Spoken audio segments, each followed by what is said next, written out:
Luna se debeli in že jutri bo čisto polna. Mogoče bo celo koga popeljala naokoli. A čeprav rečemo, da koga nosi Luna, ali da je mesečenje sprehajanje v spanju bolj kot od Lune v resnici odvisno od možganov. Mesečnost sama po sebi ni nevarna, je pa zanimivo, kaj vse se dogaja, ko zaspimo. Veliko o tem pa ve tudi Nik.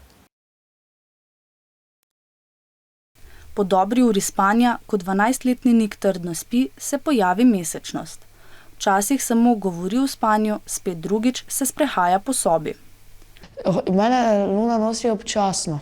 Premetavam se po posli, govorim in hodim okrog. Drugi dan se tega ničesar spomnim. Kar se dogaja Niku, je zelo pogost pojav. Vsakega 5. otroka namreč občasno nosi Luna. Vzrok: hitro razvijanje možganov. Mesečnost večina otrok preraste, zato je ne zdravimo. Motnje spanja so namreč pogosto dedne. Večina otrok, ki jih nosi Luna, ima starše s podobno izkušnjo.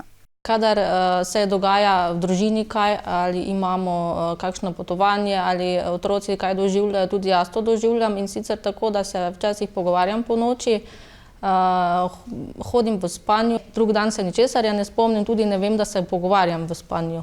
Kadar je Nik mesečen, ga ne zbujajo. Čeprav je videti buden, namreč njegovi možgani spijo. Nenadno prebujanje bi ga zmedlo in prestrašilo, zato ga samo nežno predramijo ali usmerijo nazaj k postelji. To mi je zanimivo, da ko hodim sam od sebe, da niti ne vem, da prav hodim, pa da se niti poškodujem. To mi je tako zanimivo. Težave s hojo v spanju Nik omili tako, da hodi spat ob isti uri. Če spi dovolj, ga Luna nosi manj pogosto.